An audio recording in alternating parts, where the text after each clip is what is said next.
오늘 저희가 욥기서 6장 말씀을 묵상합니다. 방금 읽었지만 내용이 알듯 말듯 하지요.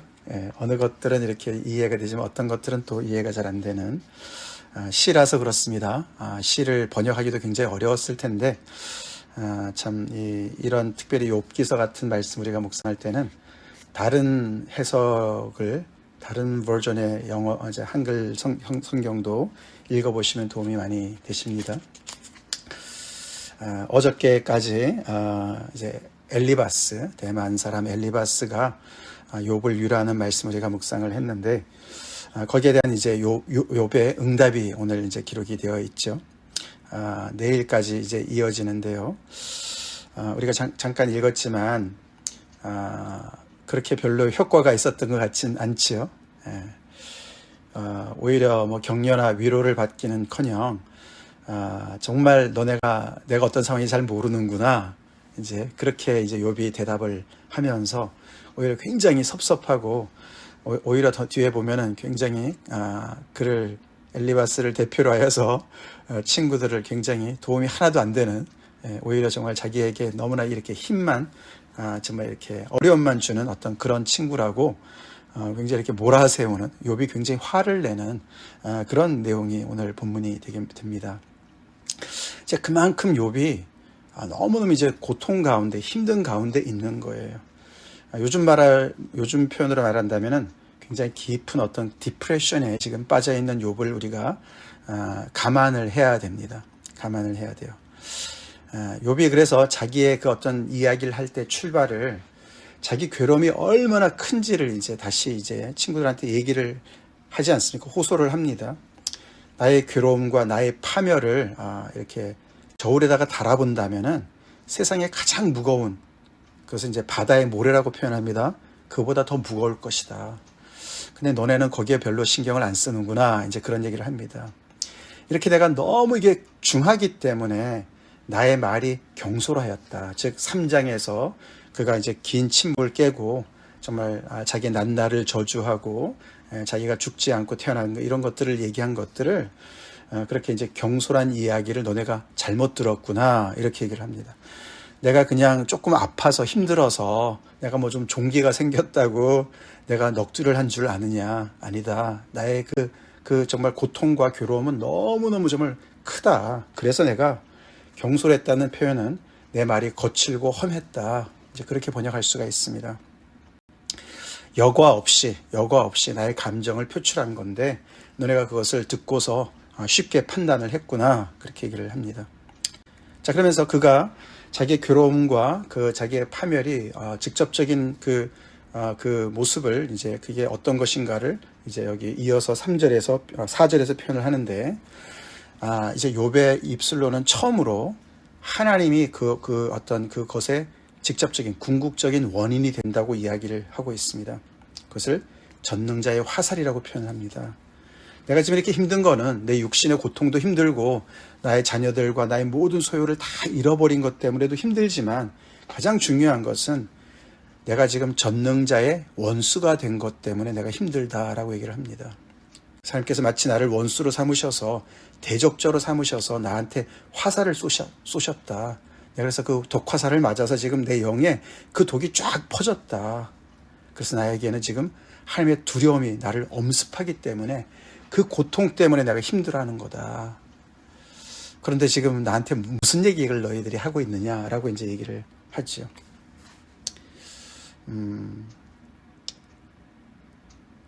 사실 이 욥의 경우에 있어서는 한 번도 겪어보지 못한 이제 그런 엄청난 그런 일이 된 것이죠. 하나님의 은혜와 하나님의 복을 형통의 복을 누렸던 욥이었는데 그리고 하나님과 정말 이렇게 막힘이 없는 교제를 하고 있었던 상황이었는데 어느 날 갑자기 이렇게 정말 하나님이 등을 돌리셔서 자기를 원수 취급하시는 어떤 그런 것 때문에 괴로워하는 이유를 모르는 그런 상황에서 하나님으로부터 완전히 내침을 당한 것 같은 그 영적인 어떤 그 막힘 때문에 답답함 때문에 가장 힘들고 어렵다라고 얘기를 하고 있습니다. 그러면서 정말 잠언과 같은 그런 몇 가지 이야기를 들면서 그가 내가 안 힘든 상황에서 왜 이런 말을 하겠느냐 그런 얘기를 하는 것이죠. 그러면서 들나귀한테 풀이 있으면, 소에게 꼴이 있으면 어찌 그들이 울겠느냐. 나한테는 지금 그런 것이 없다. 그러면서 뒤에 음식의 얘기를 하죠. 싱거운 것도 얘기하고, 싱거운 것 소금 없이 어떻게 먹히겠느냐. 닭의 흰자위를 어떻게 맛있다고 얘기할 수 있겠느냐. 이제 이런 말을 하면서 결국은 이 하나님이 나를 이렇게 대적하시는, 내가 하나님의 원수가 됐다는 것을 내가 먹을 수가 없다. 이걸 삼킬 수가 없다. 지금 하나님께서 이것을 나보고 삼키라고 그러시는데 나는 도저히 그것은 꺼리는 음식과 같이 내가 먹는다면 그걸 토해낼 수밖에 없는 그런 상황이 지금 상황이다라고 얘기를 하고 있습니다.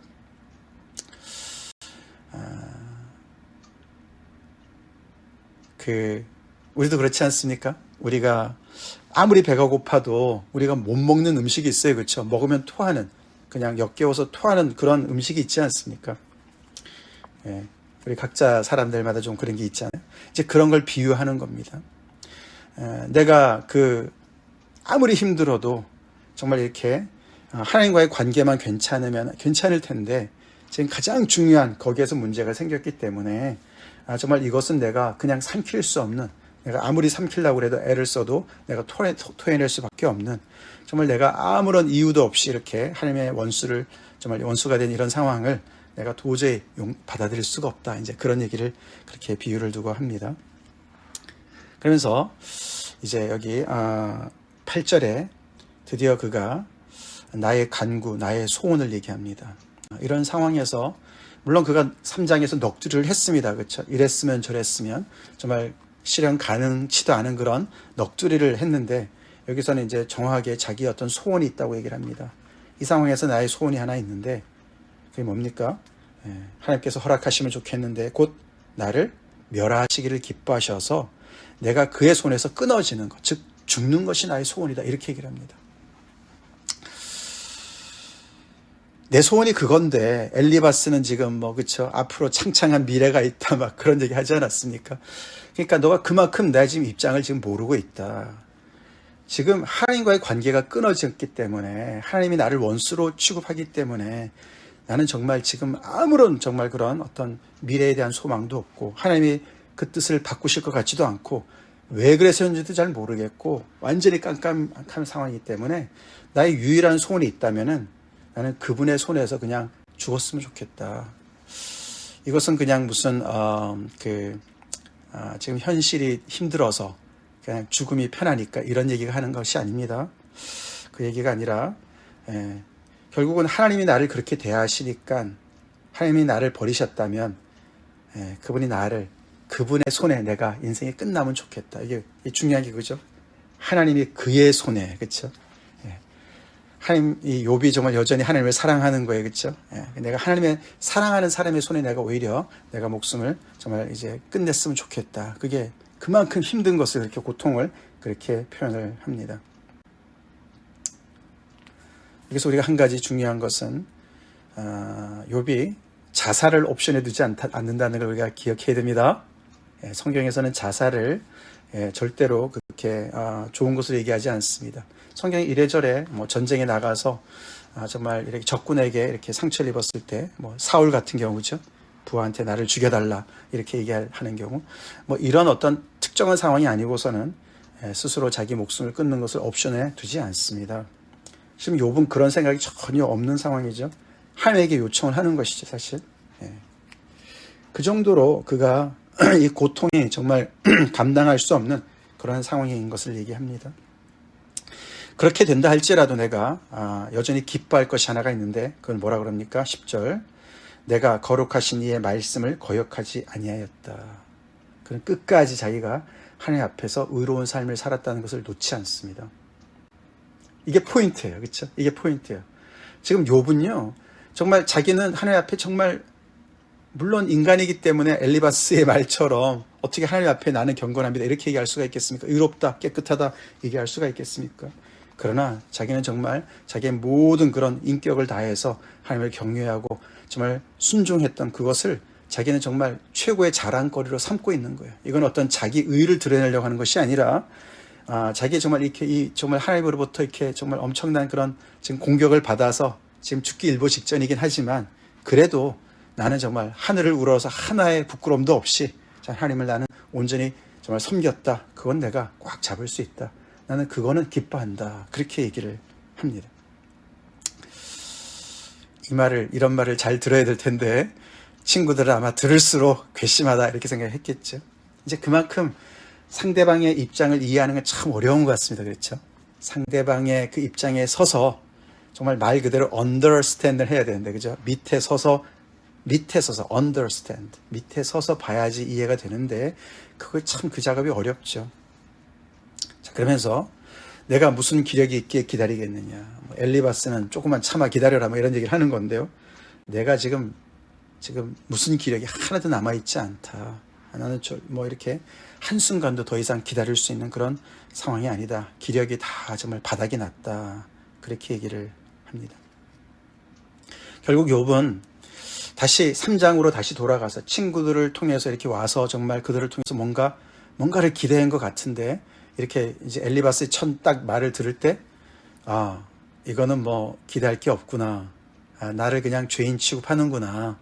상황을 정확하게 보지 않고 넘겨짚고 대충 생각하고 그냥 일반적인 말들만 늘어놓고 결국은 나보고 회개하라고 얘기하는 거구나. 이렇게 이제 판단을 한 것 같습니다. 그래서 자기의 그런 3장의 이야기들을 다시 연속해서 결국 그가 얘기하는 것은 지금 이렇게 하나님으로부터 까닭 없는 공격을 받아서 정말 이제는 내가 더 이상 살 수 없는, 살고 싶지도 않고 살 능력도 없고 힘도 없고 소망도 없고 이제 그런 자기의 이야기를 딱 이렇게 다시 한번 얘기를 합니다.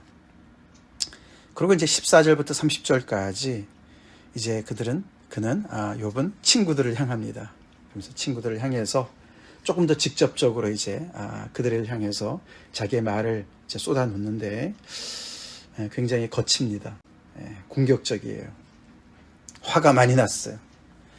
자, 이렇게 시작하죠. 낙심한 자가 비록 전능자를 경외하기를 저버릴지라도 그의 친구로부터 동정을 받느니라. 일반적인 얘기를 하는 것이죠.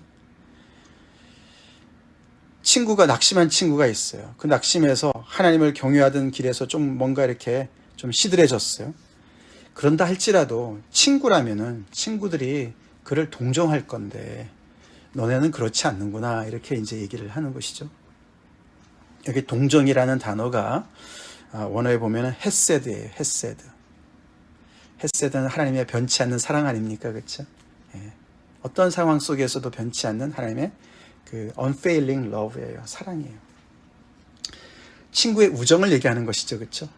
친구들의 변치 않는 우정을 얘기하는 거예요.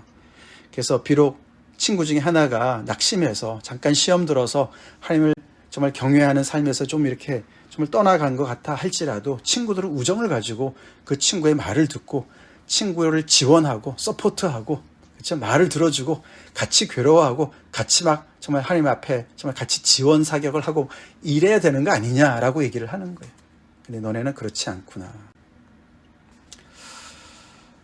이런 친구가 있습니까? 우리한테 이런 친구가 있나요? 이거 사실 어려운 주문 아닙니까?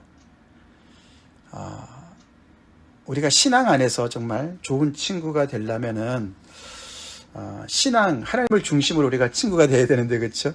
이 친구가 하나님으로부터 떠나 있는 것 같아요. 시험 들어 있는 것 같아요. 근데 그 사람을 여전히 우리가 감싸할 수 있을까요? 나는 하나님 편이야. 그러고는 하나님 편에서 그 사람을 정죄하기가 쉽지 않겠습니까? 너 빨리 회개하고 돌아와야 돼. 이러고 싶지 않겠습니까? 지금 사실 욥의 친구들은 그런 상황이지 않습니까? 그렇죠? 욥의 지금 신앙이 지금 의심스러워요. 죽겠다 그러고 말이죠. 이러고 있지 않습니까? 하나님 앞에 계속 하나님이 화살을 쐈다 그러고 말이죠. 회개할 생각 안 하고. 그렇지 않습니까? 그게 우리 신앙인의 대부분의 모습이죠. 근데 우리가 죄인의 친구를 알아요. 그렇죠? 예수님입니다. 그렇죠? 예수님께서요, 죄인의 친구가 되셨다는 말이 그런 맥락 속에서 한번 이해를 우리가 해보자. 그 당시 바리새인들과 서기관들의 입장에서는요, 저것들 하나님을 정말 경외 안에서 다 멀어진 저 사람들인데 내가 가까이 하면 안 돼. 이렇게 생각했던 그런 사람들이었어요. 그렇죠? 근데 예수님은 선생이라고 하면서, 랍비라고 하면서 늘 그들과 어울려 다니셨어요. 그들과 함께 음식을 나누셨어요. 그들이 하나님께 더 가깝다고 얘기를 했어요. 하나님의 나라에 더 가까이 왔다고도 얘기를 했습니다. 물론 약간의 좀 그런 정확한 그런 건 아니지만 그래도 굉장히 맥락이 통하지 않습니까? 친구의 우정. 신앙 안에서는 우리가 다 헌신짝처럼 버리고 인본주의다라고 생각하기가 쉬운데 그렇지 않은 것 같습니다. 그렇지 않은 것 같아요. 그렇죠? 자, 이제 거기까지 우리가 생각해보고 넘어가겠습니다. 자, 내 형제들은, 이제 친구들을 형제들이라고 표현합니다. 형제들은 개울과 같이 변덕스럽고 그들은 개울의 물살같이 지나가노나. 여기 개울이라는 말은 우리가 흔히 아는 개울을 얘기하는 게 아니라 그 땅의 와디라고 말이죠. 와디. 이렇게 이게 우기 때 말이죠. 겨울이나 이른 봄까지는 이제 우기가 아닙니까? 그럴 때는 이제 거기에 개울물이 쭉 있는데 이제 여름이 지나면은 이렇게 그 개울물이 말라가지고 사라지는, 이렇게 철 따라서 있다가 없다가 하는 그런 개울물을 얘기하는 거예요. 그 나라의 시내를 얘기하는 겁니다. 그래서 변덕스럽다고 얘기하는 거예요. 그래서 내 형제들, 친구들, 이 세 사람의 친구들을 형제라고 부르는데, 개울물 같이 변덕스럽다. 그 와디에다가 비유를 합니다. 자, 그러면서 있다가 없다가 있다가 그렇게 종잡을 수 없는 친구의 우정이다 라고 얘기를 합니다. 그리고 밑에 우리가 18절에 보시면은 대상들 얘기가 나오고 대마의 떼들, 스바의 행인들이 나오는데, 이런 자기뿐만 아니라 이런 사람들이 이제 거기는 사막에 이렇게 대상들이 있지 않습니까? 그렇죠. 비즈니스하는 이제 사람들, 무리들이 있는데 그 사람들도 이제 그 와디를 믿고서 거기 가면 물을 얻겠거니 하고 이제 갔는데, 결국은 거기 가서 말라서 가지고 그게 말라버리는 바람에 거기에서 결국은 도움을 받지 못하고 실망하는 이제 그런 얘기를 또 합니다. 그러면서 그 와디 자체가 또 이제 이렇게 정말 신뢰할 수 없는 그런 것을 얘기하면서, 그러면서 거기 와서 바라던 것을 부끄러워하고 낙심하느니라, 이제 그렇게 일반적으로 얘기를 하는 것이죠. 20절에. 그러면서 그것을 이제 친구들한테 적용을 해서 21절에 중요한 얘기를 하죠. 이제 너희는 아무것도 아니로구나. 너희가 두려운 일을 본즉 겁내는구나. 자, 그래서 욥은 친구들을 평가를 합니다.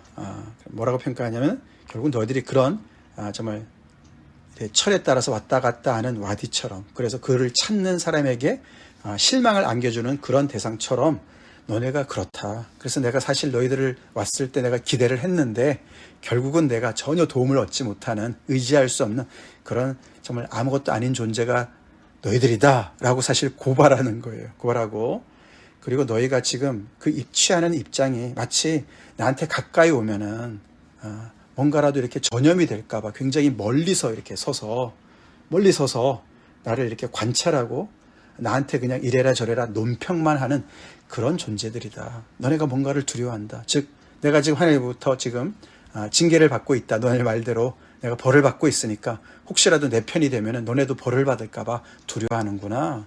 그렇게 고발을 하고 있습니다. 그러면서 욥이 내가 언제 너에게 무엇을 달라고 말했느냐? 내가 너네한테 무슨 내가 무슨 요구를 한 게 있느냐?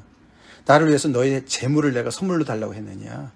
아니면은 원수의 손에서 나를 구원해라. 폭군의 손에서 나를 구원해라. 그렇게 내가 얘기를 했느냐? 내가 바라는 건 그냥 친구의 우정인데 그렇게 얘기를 하는 거예요. 근데 사실 따지고 이 입장에서는 친구의 우정이 더 어려워요. 그렇죠? 지금 내가 하나님의 편에 서냐, 친구의 편에 서냐, 시험 들어있는 욥의 편에 서느냐, 하나님 편에 서서 내가 얘를 정말 끄집어내야 되느냐, 뭐 이런 고민을 하고 있는 상황인데 말이죠. 욥의 입장에서는 다르게 얘기를 합니다. 그렇죠? 너네가 하나님 앞에 같이 나처럼 이렇게 같이 혼이 나더라도 친구라면 내 편에 서서, 내 입장에 서서 내 말을 들어주고 나와 같이 고민하고 울어주고 같이 하나님 앞을 향해서 정말 지원 사격을 같이 해야 되는 거 아니야? 이렇게 얘기를 하는 거예요. 우리 누구의 말을 들어야 되겠습니까? 고민이 돼요. 그렇죠? 고민이 됩니다.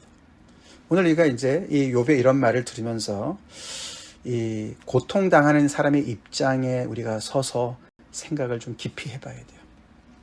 그리고 하나님은 무엇을 기뻐하실까? 그걸 또 우리가 생각해 봐야 됩니다. 많은 경우에 있어서 우리가 정말 이 욥의 표현대로 두려워서, 그렇죠? 이렇게 우리가 봤을 때 하나님을 멀리 떠나는 것 같은 사람을 볼 때 우리가 혹시라도 내가 나쁜 영향을 받을까 봐, 혹시라도 나도 거기에 정말 유혹돼서 넘어질까 봐. 물론 이제 그런 걸 우리가 조심스럽게 해야 됩니다. 그렇죠? 근데 우리가 너무 몸을 사리므로 말미암아 그 사람에게 그냥 정답만, 우리가 아는 정답만 던져놓는데 그 사람한테는 전혀 도움이 안 되는 그런 경우가 많고, 결국 그것은 사랑이 아닌 것으로 이렇게 드러나고 말이죠. 그렇죠? 뭐 염려는 하고 같이 멀리서 와서 7일 동안 같이 금식도 하고 죄를 같이 뒤집어 쓰고 침묵을 같이 하고 참 고맙긴 한데 뭔가 거리감이 확 느껴지는, 그래서 자기를 전혀 이해를 못하고 그냥 저 건너편에 서서 나는 전혀 문제 없고 너는 문제가 많고 그러니까 빨리 회개하고 나한테로 와, 이렇게만 느껴지는, 고통을 받는 사람의 입장에서는 그렇게 느껴지는 경우가 많이 있다는 것이죠. 자, 그러면서 이제 욥이 그 친구들한테 직접적인 요구를 합니다. 요청을 합니다. 내게 가르쳐서 나의 허물된 것을 깨닫게 하라. 내가 잠잠하리라. 너네 이렇게 그냥 주변적인 얘기, 전혀 상관도 없는 얘기 대충 그냥 감 잡아서 그냥 지레짐작으로 뭐 뭘 잘못했다고 아무런 나한테 정확하게 얘기도 안 하면서 그냥 회개하라고만 하지 말고 정확하게 너네가 나의 잘못된 것을 얘기를 해. 내가 그럼 들을게. 그리고 내가 그러면은 내가 잠잠할게. 더 이상 말 안 할게. 그렇게 얘기를 합니다. 내가 뭘 잘못했는지 얘기를 해봐. 그리고 옳은 말이 어찌 그리 고통스러운고. 이 말은 이제 옳은 말이라면은 고통스럽더라도 나한테 유익이 될 것이고 그게 나한테 도움이 될 건데, 너의 책망은 무엇을 책망함이냐? 전혀 너의 말은, 너의 책망은 그냥 책망을 위한 책망이지 옳은 말이 하나도 아니고 나한테 도움이 전혀 안 되고 그렇다, 그런 말을 합니다. 너희가 남의 말을 꾸짖을 생각을 하나 실망한 자의 말은 바람에 날아가느니라. 이것도 이중으로 해석할 수가 있습니다. 너네가 꾸짖을 생각만 하고서 실망한 자라는 건 자기 말이죠. 자기의 말을 바람처럼 날려보낸다. 아무런 정말 의미도 없이 너네가 내 말을 듣지 않는구나. 3장의 그 고통의 이야기를 너네가 듣지 않았다. 이런 표현으로 우리가 볼 수가 있습니다. 아니면은 반대로 또 이제 실망한 자의 말이기 때문에 너네가 뭘 그렇게 그것을 그 하나하나 꼬치꼬치 그 말 가지고 따져가지고 그렇게 할 거냐. 그냥 그것에 내가 하는 말의 그 중심에서 참 힘들구나, 힘들어서 이러는구나, 이렇게 이해하면 되지, 뭐 이런 말도 되는 거예요. 자, 그러면서 결국은 친구들이 그렇기 때문에 너희는 고아를 제비 뽑으며, 고아인데 말이죠, 종으로 이렇게 제비를 뽑아 사는 그런 아주 무정한 그런 인간들이다, 이렇게 얘기를 합니다. 너희는 친구를 팔아 넘기는구나. 이 친구들한테 욥이 정말 아주 열이 단단히 났죠, 그렇죠? 사실 고맙지 않습니까, 그죠? 이렇게 멀리서 와가지고 자기 참 힘들다고 옆에 와가지고 앉아 있는 친구들한테 또 정말 뭐 다른 두 사람, 그죠? 이제 뭐 소발이라든가 뭐 다른 또 누구죠? 이런 사람들은 한마디도 하지도 않은 상황인데 엘리바스만 한마디 했는데 거기다 대고 이렇게 도매금으로 막 그냥 자기네를 싸잡아서 막 이러니까 친구들도 굉장히 힘들 것 같아요. 정말 이렇게 어려운 중에 빠져있는, 고통 중에 있는 사람들 도와주기가 어렵습니다. 그쵸? 해본 분들 알아요, 그쵸? 뭐 조금만 잘못하면 그냥 뭐 10배로 당하니까 말이죠. 그래도 해야 되는 일이긴 하죠. 자, 그러면서 이 욥이 요청합니다. 이제 원하건대 너희는 내게로 얼굴을 돌리라. 아마 이런 얘기를 들으면서 등을 돌렸는지 말이죠. 이게 얼굴을 돌리란 말은 나를 사람으로 좀 봐달라는 거예요. 인격적으로 좀 대해달라는 거예요. 인격처로 대해달라는 거예요. 그래서 나를 대면해서, 내가 너희를 대면해서 우리가 서로가 얼굴과 얼굴을 대면해서 친구 대 친구로 우리 한번 얘기를 해보자, 이런 얘기야. 진짜 의사소통을 좀 해보자. 대충 듣고 그렇게 하지 말고, 그래서 내가 결코 거짓말하지 않겠다. 내가 너희들한테 왜 거짓말하냐. 내가 거짓말하지 않겠다. 그렇게 얘기합니다. 너희는 돌이켜 행악자가 되지 말라. 지금까지 행한 것은 굉장히 악행을 행한 거나 마찬가지야 너네. 나를 더 두 번 죽이는 거야 뭐 이런 말 하는 거죠. 그렇게 하지 말고 예. 그러면서 중요한 얘기를 합니다. 아직도 나의 의가 건재하다. 예. 죽어도 자기는 의롭다기를 하는 거예요. 그러니까 돌아와라. 내 말을 듣고서 너네가 제대로 듣고서 판단해봐라. 그러면서 내 혀에 어찌 불의한 것이 있으랴. 내 미각이 어찌 속임을 분간하지 못하랴. 그러면서 여전히 자기의 판단이 옳고 자기는 여전히 그런 판단 능력이 있다라고 얘기를 하고 있습니다. 내가 지금 거반 죽은 사람이긴 하지만 내가 이렇게 앞에서 거리끼는 음식물처럼 하나님께서 이렇게 하시는 것을 내가 부당하다고 판단하니 나의 미각이 잘못된 거 아니야. 너네 그걸 잘못됐다고 생각하지 말고 나의 이런 말들을 잘 듣고서 너네도 한번 판단해봐. 그러면서 친구들한테 좀 더 정말 이런 선입관과 이런 여러 가지들 정말 버리고 제대로 자기의 정말 상태를 좀 들어주고 판단하고 함께 고민해달라고 요청을 합니다. 자, 내용이 많아서 길어서 여기까지 하겠는데요. 우리 이 생각 한번 해봅시다. 내 옆에 고통당하고 있는 형제가 있는데 나는 어떤 태도로 그 형제에게 다가가는가. 옳고 그름 중요합니다. 옳고 그름을 먼저 따지다 보니까 내가 정말 이렇게 사랑이 부족하지 않나, 우정이, 헤세드의 사랑이 부족하지 않나, 죄인의 친구가 된다. 예수님 그래서 많은 욕을 얻어먹었어요. 그렇죠? 바리새인들한테 욕을 얻어먹었어요. 근데 우리 예수님을 닮아서 정말 진정한 사랑을 가지고 이렇게 다가갈 그런 정말 주변의 사람들이 누군가.